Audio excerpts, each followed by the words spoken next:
ভারতে পালিয়ে যাওয়া বাংলাদেশি যত সন্ত্রাসী অর্থাৎ আওয়ামীপন্থীরা আছে এবং ভারতীয় উগ্রবাদীরা বাংলাদেশিদের বিরুদ্ধে মনে হয় একটা যুদ্ধ অবস্থায় নিজেদেরকে উপনীত করেছেন। এটি বলার পেছনে একটি কারণ আছে।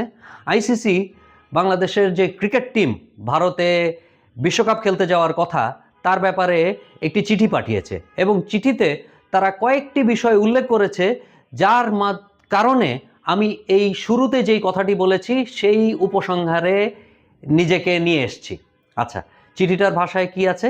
চিঠিটাতে 3টি পয়েন্ট উল্লেখ করা হচ্ছে।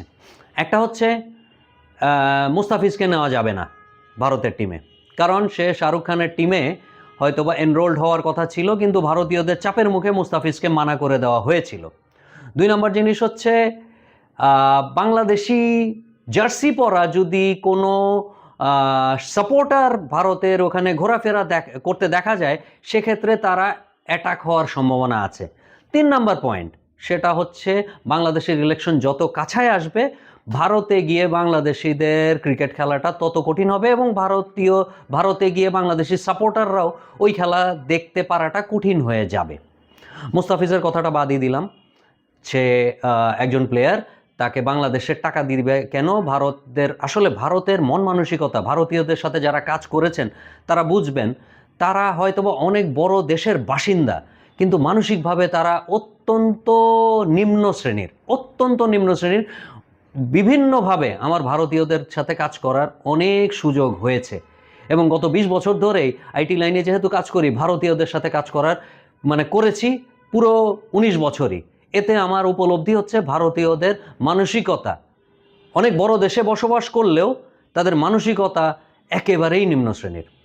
এই জন্যই মুস্তাফিজ যে ওইখান থেকে টাকা নিয়ে আসবে এটা তাদের সহ্য হয় নাই এবং শাহরুখ খান প্রবাবলি এটার জন্য হয়তোবা আরও অনেক দিন অনেক সমালোচনার সম্মুখীন হবেন। যদিও শাহরুখ খানের একটি ছোট্ট অডিও ক্লিপ ঘোরাফেরা করছে, সেটাকে পাত্তাই দেয় নাই, বরং মোদিকে প্রশ্ন করেছে শেখ হাসিনা কেন ওই দেশে, কি হিসাবে তাকে রাখা হয়েছে।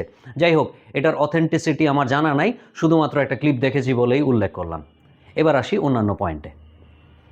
একটা হচ্ছে যে বাংলাদেশিরা ওইখানে গেলে, সাধারণ মানুষ ওইখানে গেলে বাংলাদেশি পোশাক পরে বাংলাদেশের টিমকে সাপোর্ট করলে ভারতীয়রা তাদের উপর অ্যাটাক করতে পারে।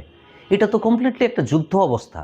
মানে একটা দেশের ট্যুরিস্টের উপর, একটা পার্টিকুলার দেশের ট্যুরিস্টের উপর অ্যাটাক করাটা তো ওই দেশের উপর অ্যাটাক করার সামিলই।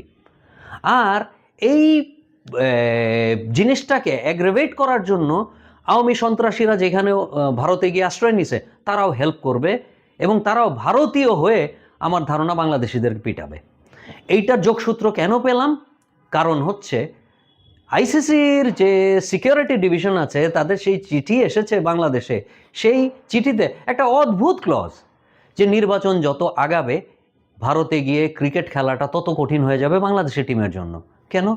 নির্বাচনের সাথে ভারতীয়দের কি সম্পর্ক? বাংলাদেশের নির্বাচনের সাথে ভারতীয়দের কি সম্পর্ক? এখন এত অসংখ্য আওয়ামী সন্ত্রাসী এখন ভারতে আশ্রয় নিছে, তারাই হয়তোবা এই সন্ত্রাসটা তৈরি করবে, এইটাই আসলে আইসিসি বুঝাইতে চেষ্টা করেছে। যাই হোক, আইসিসির আমাদের যদিও আইন উপদেষ্টা বলেছেন যে আইসিসিকে এখন বোঝা উচিত ভারতের অবস্থান কি, আমরাও বলবো আইসিসি যেন আর চোখ বন্ধ না করে থাকে। আইসিসি আগে যেরকম বলা হইতো যে ইন্ডিয়ান ক্রিকেট কাউন্সিল, এটা না হয়, এটা যেন ইন্টারন্যাশনাল ক্রিকেট কাউন্সিলই থাকে। তারা ইন্ডিয়া প্রবাবলি কমার্শিয়ালি সবচেয়ে বড় contributor to cricket, world wide ক্রিকেটে সবচেয়ে বড় কন্ট্রিবিউটার, কিন্তু এর মানে এই না যে ইন্ডিয়া যে কোনো কিছু করতে পারবে ক্রিকেটকে নিয়ে।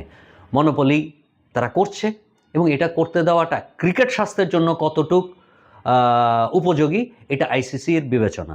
যাই হোক, এই ঘটনার পর আমি একটা ভবিষ্যৎবাণী করতে পারি, ইন্ডিয়ার জন্য ক্রিকেট অনেক দুর্বিষহ একটা গেম হয়ে দাঁড়াবে এবং তারা যে সবচেয়ে বড় কন্ট্রিবিউটার ছিল এই অবস্থানটা আর থাকবে না এবং পৃথিবীর অন্যান্য দেশও এই ঘটনার কারণে প্রবাবলি ইন্ডিয়াকে বর্জন করা শুরু করবে। ভদ্র দেশ তো পৃথিবীতে কম নাই, সব তো আর ইন্ডিয়া না। আসসালামু আলাইকুম।